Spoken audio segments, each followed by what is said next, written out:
The world is like a big game of Jenga. One side of the world's economy is vulnerable. The entire thing could collapse at any moment.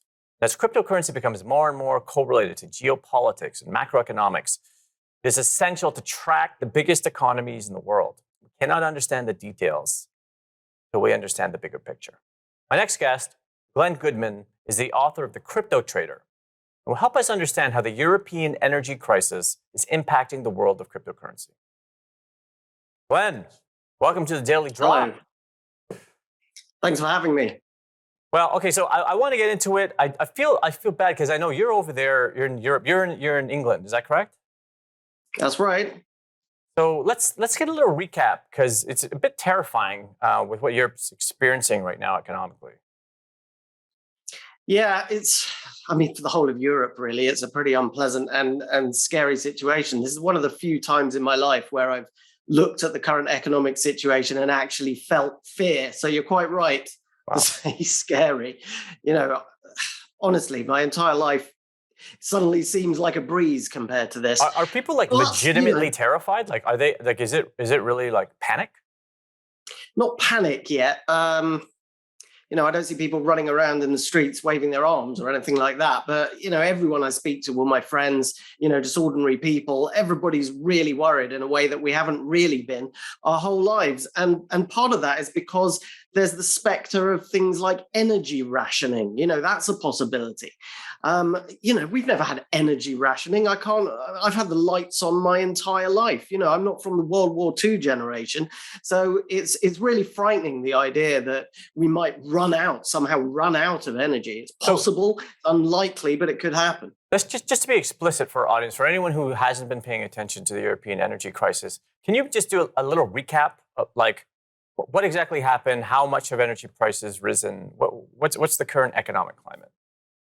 Well, what really makes me angry is that, as far as I'm concerned, it's political mismanagement in the whole of Europe. I can't just blame the British politicians. There are a lot of European politicians, in particular German ones, who are responsible for this. It's a long-term problem.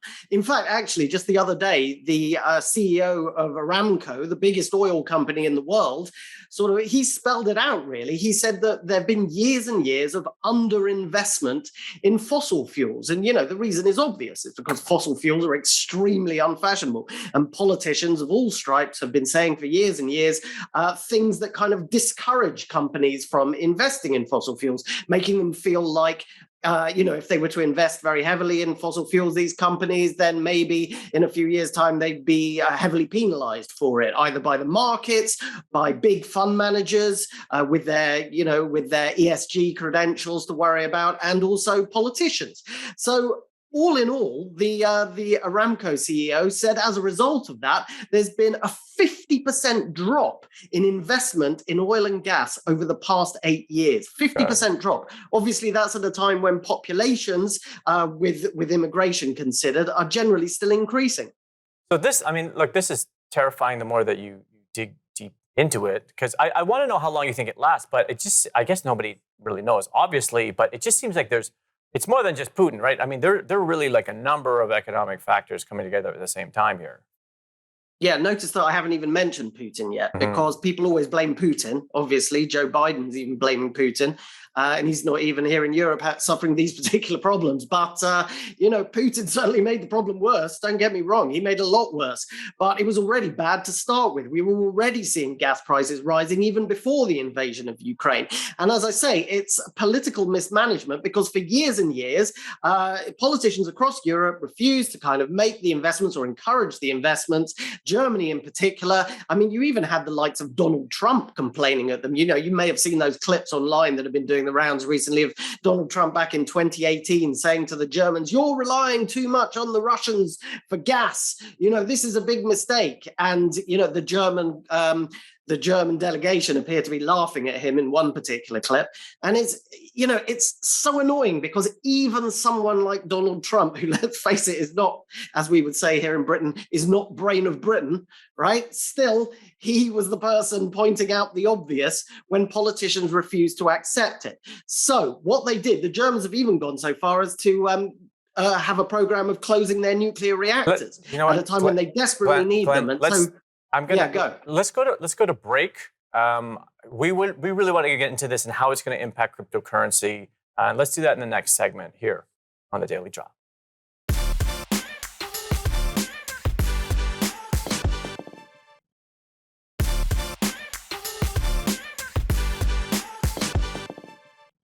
Welcome back to the Daily Drop. I'm here with Glen Goodman. Okay, so we're talking about the European energy crisis. Obviously, lots of moving parts, a lot to talk about.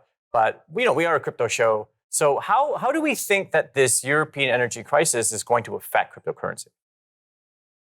Well, at the moment, cryptocurrency, as you may have noticed, is highly correlated with the stock market. And it has been for about 6 months, well, more than 6 months, actually. Going back to about last November is when the correlation really kicked in a big way. And ever since then, whatever the stock market does, crypto does.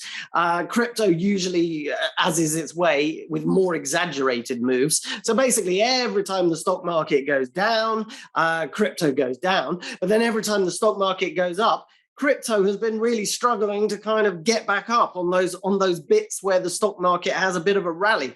And that's been really disappointing. Crypto has actually sort of underperformed pretty much everything. I invest in a vast range of things, but crypto is my speciality. And it's been really hard to find good reasons to put money into crypto the past 6 months or so. Yeah, look, I mean, crypto winter has been terrible for lots of people. I mean, I guess it depends on your strategy. In a way, it's also good. Like if long term, it's also everything's 80, 90% off. I guess you said something really interesting, though. You said in the last 6 months, crypto's been more correlated to the stock market than previously.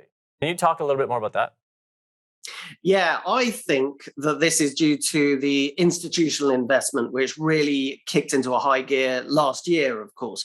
And it's kind of ironic, really, isn't it? Because you'll know for years and years, all the crypto bros were like, yeah, we want the institutional money to come in. That was sort of the big hope that the institutions would suddenly bring credibility and, importantly, tons of money into the sector. And they did bring tons of money in. I mean, look at the boom that kicked off in July, August 2020. It was absolutely huge. That's when I say it kicked off then. I mean, obviously the bottom was in March 2020 and April, along with the pandemic crash and then recovery, you may remember. But July, August was when I started buying in big, because that's when I felt the market was really starting to take off in a proper way, that this wasn't just part of the ongoing bear market that had lasted since 2018. So from that point where I bought around about 10,000, I made about 500% profit on my Bitcoin over that time. And really, it was okay. Retail money, ordinary people were propping it up because everybody was at home during the pandemic. People had lots of spare cash. People were investing, but also the institutions were starting to get in the latter stages as well. Once they realized that Bitcoin wasn't dead, as they'd previously been told between 2018 and 2020. No, it was alive and kicking. And so was the rest of crypto. So they started getting in. And the problem then was that they started treating crypto in a very different way. The crypto bros, the people who really love the technology, always treated it as something that they would invest in for the longer term. But the institutions getting in, it turned out they weren't all necessarily in for the longer term. They were trading, and they treated it as a risk-on asset, meaning that basically they would buy it when times were good, when the stock market's doing well, when everybody's happy because interest rates are low. But once things start getting worrying, inflation high, interest rates going up, then they sell their risky assets. And one of the first things they started to sell was crypto, along with stocks.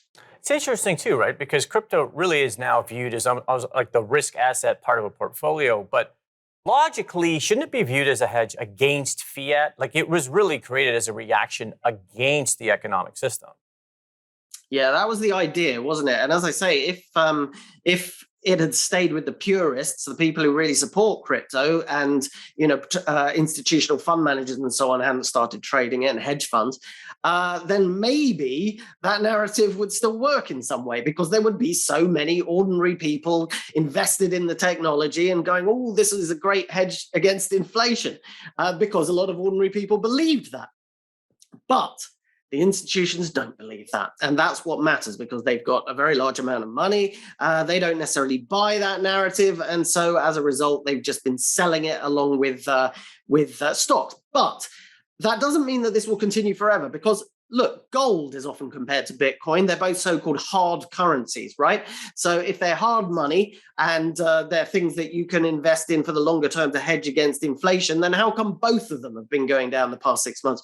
Gold has been a reliable inflation hedge for thousands of years, right? Yet it's still underperformed the past 6 months. So what I'm saying is you have to take a longer term view with things like gold and Bitcoin when it comes to hedge against inflation. They are not working in the short to medium term, but that's not to say that they won't work as inflation hedges in the long term. We just don't know yet. We're going to have to wait and see, unfortunately. Well, we'll find out.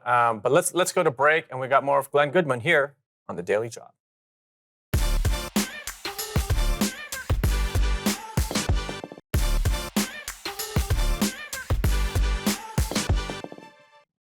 Welcome back to the Daily Drop. I'm here with Glen Goodman. We're talking about Europe, the energy crisis. Speaking of Europe, they have a new set of digital assets regulations. MiCA for short. Is it MiCA, MiCA? I've heard both. Yeah, I think it's MiCA, but I wasn't sure for a while as well. Yeah, I know. I mean, it's spelt MiCA, isn't it? Right? Really? I like saying MiCA, but it's MiCA. We'll just say that. And it's emerging at a really seminal juncture, right? Like, how much can Europe even embrace digital assets during a time of so much economic danger? Well, frankly, Europe isn't embracing them during the time of danger. Every survey shows that certainly the institutions, as I said previously, have lost interest, at least temporarily. Until the market recovers, then they'll all be excited again. The regulators themselves and the politicians are pushing on with it, though, which is good. It's good to see, considering that they've got more important things, frankly, to be worrying about, like the energy crisis right now. But they are pushing on with the regulations. They are making tweaks and changes that the crypto industry has asked for. So that's really encouraging. The latest version of these regulations, I mean, bear in mind they're not due to come in for a year or two, but the latest version of the regulations that we have at the moment basically tell us that stable coins are going to be regulated in such a way that sort of the companies that issue them will have to be regulated a bit like banks, that they'll have to have capital cushions. They'll have to hold capital. And frankly, I don't think that's necessarily a bad thing. We saw the collapse of Luna, obviously, was rather embarrassing for the whole crypto industry. Certainly, when it comes to asset-backed stablecoins, I would like to see some kind of reassurance that the companies that issue them actually have the assets backing them, and that we don't have the kind of have they, haven't they, that we have with Tether. There's been this back and forth for years. Has Tether got enough of the right assets to, if everybody came running for their stable coins to swap for dollars all at the same time, would Tether have enough money in the bank to pay everybody? Well, the new regulations will make sure that that kind of thing happens, and the companies issuing the stable coins will have to have a license. And as for general crypto regulation, trading exchanges will be held to a higher standard, which is good. It means that we won't have, hopefully, insider trading, market manipulation, things like that. So there are a lot of good things in the regulations. I'm not 100% convinced by them, and it does worry me that they could stifle innovation in the sector somewhat. But, maybe that's a price worth paying for all this other kind of consumer protection. Well, look, I mean, I think the biggest reason for all of the regulation is for institutional investment, right? This seems to be what makes the institutional investors the most comfortable. And, within the purview of the energy crisis, do you think that, I don't know, is that a solution? Is that a way out of the energy crisis? Is because the institutional money is going to come in as the regulations come in. So maybe that helps the economic climate? It would help the economic climate to see investment in cryptocurrencies as it would to see investment in anything, frankly. What we want to see is confidence at the moment, because governments, there's only so much that they can do to instill confidence, particularly at a time when central banks feel that they have to be continually raising interest rates, which crushes confidence, right? So you've got, on one hand, it's the same in America in particular, and in Canada as well. You've got this overall situation in the world where, as interest rates go up, governments are in effect undermining their own central banks in a way, because they're bringing in, I mean, the British government has just brought in a load of tax reductions, and they'll be spending like crazy. All of this buoys up the economy at a time when central banks are raising interest rates in order to try and squash the economy. Because frankly, when they say we're trying to squash inflation, what they're really trying to do is squash the economy, because they think that's the only way to squash inflation. Frankly, even that probably won't work at squashing inflation, because of course, this is a supply side issue. You know, energy prices could still remain very high, even if there's a recession in Europe, a recession in America, a recession in Canada. You could still end up with high energy prices. Oh, this was terrifying. Look, we have less than a minute, but I mean, what else can they do to fight inflation? What else can they do? Not a lot. I think that's the thing. Central banks are trying to do a bit of a confidence trick here, which they always do to some extent, but I think more so here than ever. You know, they're trying to convince us that inflation will go down if they raise interest rates, as I've just explained. That might not necessarily happen. The good news, there is some good news though. You know, I don't want to be all doom and gloom. The good news is that commodity prices have come down a lot, right? Oil prices come down. Gasoline prices are down. Copper is way down. Loads of agricultural commodities are way down as well. You know what, Glenn, to some extent, central banks are acting on a lag, you know? Let's get more into the analysis after the break, because I know your conclusion is going to be amazing. We'll be back on the Daily Drop.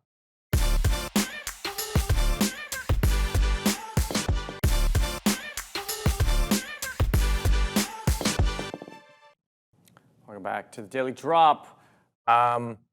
This is as Shakespearean as I get in the spirit of England for you, Glenn. You know, with crypto winter mirroring actual winter in Europe. You like that? How profound? Very good. Right. But how profound will the energy crisis become as families struggle to heat their homes? I mean, this is affecting real people's lives. Yeah. If only we knew. That's why we're all so scared, because we don't know how bad it's going to get. As I say, at the end of the last bit, I was just saying that, you know, energy prices have come down a lot. Gas prices have come down a lot, but, you know, wholesale prices, they haven't really fed through into the prices that companies and people are seeing at the moment. But it's scary. I mean, at the moment, we're being told that, for example, factories are already shutting down in some parts of Europe. Some factories are closing to save energy. They can't afford the energy. We've even been told that officials who run the Eiffel Tower in Paris are considering turning off the lights earlier each morning. You know, they keep them on all night. They're not going to keep them on all night anymore because they want to save energy, apparently. So it really feels like society is starting to come apart at the seams. I guess I'm getting a little bit carried away here, but you know, when you hear things like that about the Eiffel Tower, it's like it feels like you're hearing about World War II. You know, it doesn't feel like something from our lifetimes. Well, look, I don't know. Are you getting carried away? I mean, to be honest, it does feel like a sort of war environment. I mean, I don't know if that's too dark, but like we're rationing energy and just the speculation. You know, I'm hearing potentially inflation in Europe, England could be 15 to 20% next year. So we're hearing. I hope that won't be the case, because, as I say, commodity prices have come down so much, and as long as they stay down for at least a modest period of time, then hopefully, you know, that'll mean the prices of everything start coming down. If agricultural commodities are coming down, then hopefully our food prices will come down, because they're really high at the moment as well. They've been going up loads. But as for the general fear, as we talked about gas, I mean, a lot of it does depend now on Putin, and it depends on Russia and how that war in Ukraine turns out, which is kind of worrying, because we don't know how that's going to turn out. And he's rattling sabers and threatening all kinds of things at the moment. And Russia is still providing some gas through various routes to Europe. If he manages to shut it off altogether, then, you know, that could be a disaster. Countries are making big efforts to try and find other ways to get their gas. Germany's building liquefied natural gas terminals so that it can bring in liquefied gas from all over the world. So that would help the situation. You know, other countries are finding other ways to get gas and oil and stuff as well. But if Vladimir Putin were to really go the whole hog and try and shut off all routes for Europe, then, yeah, it could be a really cold winter, and everybody's pretty scared.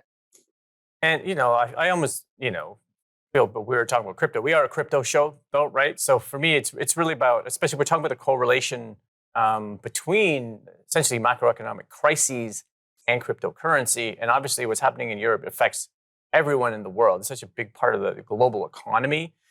But we also know that crypto is increasingly correlated to macroeconomic factors. So I guess, and nobody really knows, but when do you expect the crypto market to rebound?